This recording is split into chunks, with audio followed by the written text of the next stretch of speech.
Good morning, everyone. Today I'm going to explain you this chapter, infrastructure, through your book, so that it will be easy for you to read and understand which points you have to highlight and which points you have to read.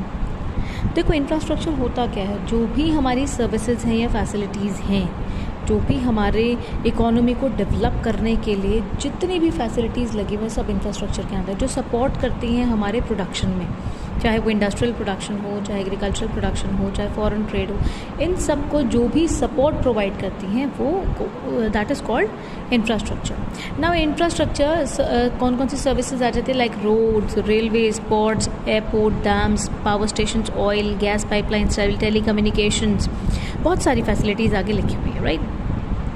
तो ये आप समझ सकते हैं easily कि ये सारी चीज़ें अगर हैं तो हमारा काम बहुत अच्छे से हो जाएगा। सो दस infrastructure refers to those basic elements of economic and social aspects which provide support to the production activity of the in an economy, right?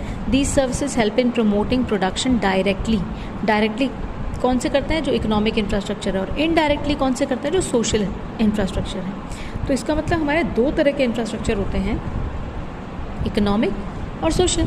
तो economic infrastructure are like energy, transport, communication, and social infrastructure like education, health and housing. Economic infrastructure, these are those types of infrastructure, those types of aspects which helps directly in the process of production. Like अगर कहीं पे भी production हो रहा है, directly ये दिखेंगे कि हाँ इन्होंने काम किया है, it will be visible, right? When we talk about social infrastructure, it helps indirectly, it supports indirectly. Like if a person is healthy, he will produce more. The output given by the healthy person is always more than the output given by the unhealthy person. So health is not visible, health दिख नहीं रही है कि लेकिन उसकी वजह से production पे काम कर रहा है. That means it is working indirectly, right? It promotes economic development. When I talk about economic infrastructure, it promotes economic development and it promotes social development, right? Now here we can see the differentiate between economic infrastructure and social infrastructure. Economic infrastructure, it includes those aspects of the system which provide a support to the process of economic development. जो भी हमारा development हो रहा है उसको एक support provide करना, that is also indirectly. When we talk about economic infrastructure, it supports system directly. And when we talk about social में क्या आ जाता है कि जो हमारे सोशल डेवलपमेंट को देखे. सोशल डेवलपमेंट का मतलब लोगों की हेल्थ अच्छी करे, लोगों को एजुकेशन प्रोवाइड करे, टेक्निकल स्किल्स दे, जिससे कि लोग जो हैं अपना प्रोडक्शन अच्छा कर सकें, right? It enhances the quality of economic resources. अब देखो, फिजिकल कैपिटल इसमें अच्छा होता है, इधर लोगों को इतना ज़्यादा हम लोग बढ़िया काम कर देते हैं, तो इससे क्या human capital. When we talk about social infrastructure, ये ह्यूमन कैपिटल को इंक्रीज़ करता है. When we talk about economic infrastructure, ये फिजिकल कैपिटल को इंक्रीज़ करता है. It is economic development and it is social development. I hope the difference between the economic infrastructure and social infrastructure is understood by you all. Now what are the importance or relevance of infrastructure? क्या relevance है, क्या importance है, क्यों infrastructure होना चाहिए? देखो, infrastructure बढ़िया है तो डेवलपमेंट होगी, प्रोडक्शन होगा, इनकम जनरेट होगी, ग्रोथ होगी, जीडीपी बढ़ेगी, राइट? तो इसका डायरेक्ट रिलेशनशिप है. इंफ्रास्ट्रक्चर बढ़िया होगा, काम बढ़िया होगा, इंफ्रास्ट्रक्चर बेकार होगा, काम बेकार होगा.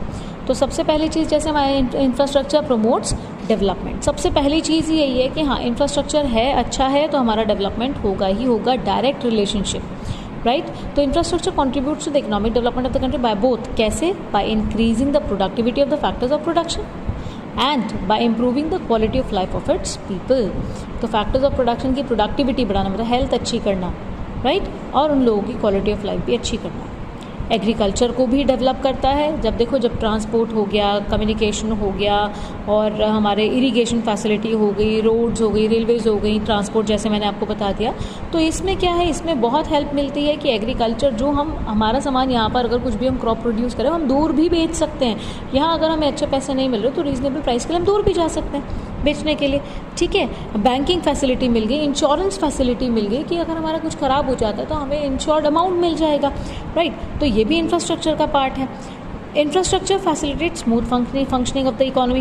भाई जब इकोनॉमी के अंदर बहुत सारी फैसिलिटीज़ हैं, लाइक आप बात कर रहे हो ट्रांसपोर्ट की, कम्युनिकेशन की, बैंकिंग की, इंश्योरेंस की, तो ये सारी चीज़ें हम हर जगह पे हेल्प करेंगी। अगर हम प्राइमरी सेक्टर की बात करें तो वहाँ पे इरिगेशन, फिनेंस, ट्रांसपोर्ट, इलेक्ट्रिसिटी आ जाता है। अगर इंडस्ट्रियल सेक्टर की बात करें तो इलेक्ट्रिसिटी, पेट्रोल, विंड एनर्जी, और सर्विस सेक्टर की बात करें तो ट्रांसपोर्ट, कम्युनिकेशन, बैंकिंग, इंश्योरेंस। अब ये जो सर्विस सेक्टर है ये इंडस्ट्रियल सेक्टर और एग्रीकल्चर सेक्टर दोनों को हेल्प करता है। सर्विस सेक्टर हमारे इंडस्ट्रियल सेक्टर और प्राइमरी सेक्टर को दोनों को हेल्प करता है।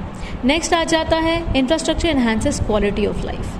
क्वालिटी ऑफ लाइफ में हेल्थ फैसिलिटीज़ आएंगी कि उनको प्रॉपर वाटर सप्लाई हुई, सैनिटेशन फैसिलिटी हुई, और उनको जो भी डिजीज़ हैं उसके लिए अवेयर कराया गया, उससे वाटर बॉर्न डिजीज़ कम कराया गया जब हम साफ़ पानी देंगे, मॉर्बिडिटी को कम किया गया, मॉर्बिडिटीज़ बार बार बीमार पड़ना, ठीक है। तो ये सारी चीज़ें, और फिर साथ में एक ट्रांसपोर्ट की फैसिलिटी मिल गई, कम्युनिकेशन की फैसिलिटी मिल गई कि अगर गांव में जैसे अगर डॉक्टर अवेलेबल नहीं है तो ट्रांसपोर्ट फैसिलिटी ईजी हो गई, जिससे पर्सन जो है जा सकता है ईजिली कहाँ पर, डॉक्टर के पास, शहरों में जा सकता है। So this is enhancing the quality of life. Expends market size, जैसे मैंने आपको बताया अगर एग्रीकल्चर का कोई भी प्रोडक्ट है, अगर वो यहाँ पे रीजनेबल प्राइस में नहीं बिक रहा तो उसे बाहर जाके बेच देंगे हम, क्योंकि ट्रांसपोर्ट फैसिलिटी अवेलेबल है। तो अब यहाँ पे जब मार्केट साइज़ है हमारा, जो हमारी छोटी सी मार्केट है, हम सिर्फ यहीं बेचते हैं, अब मार्केट साइज़ बढ़ गया, अब हम बाहर भी बेच सकते हैं उसको, राइट।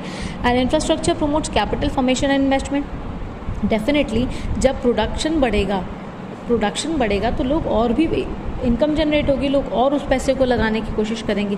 जब आउटपुट इंक्रीज़ होगा डेफिनेटली इनकम इंक्रीज़ होगी, लोग सेविंग भी करेंगे, लोग अब इन्वेस्टमेंट भी करेंगे, लोग कैपिटल भी बनाएंगे अपनी, राइट।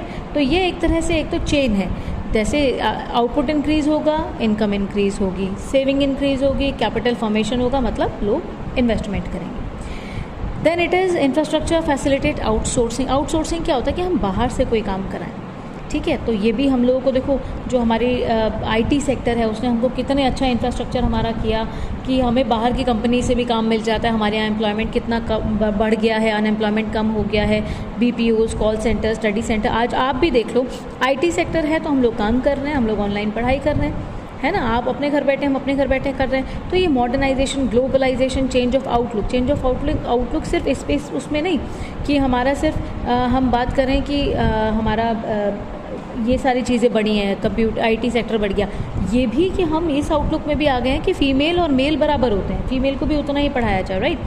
तो यहाँ पे आउटसोर्सिंग, बाहर से हमें काम भी मिल जाता है, राइट। तो ये भी हमको बड़ा बेनिफिट है। और लास्ट पॉइंट इसके अंदर आ जाता है, infrastructure promotes interdependence and linkage in production.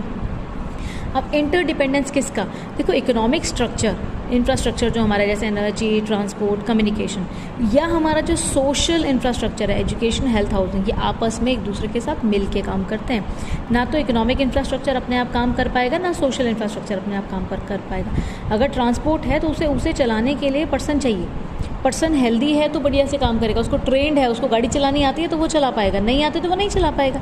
तो दिस इज़ वाई ये दोनों चीज़ें जो हैं एक दूसरे के साथ काम करती हैं, इंटरडिपेंडेंट है, ठीक है। तो आप ये नहीं कह सकते कि ये इंडिपेंडेंट है, इकोनॉमिक इंफ्रास्ट्रक्चर अलग बढ़ेगा या सोशल इंफ्रास्ट्रक्चर अलग बढ़ेगा, ये दोनों मिलकर बढ़ते हैं, राइट। तो I hope this one is clear to you. Further I will continue my chapter in my next video. Thank you, God bless you.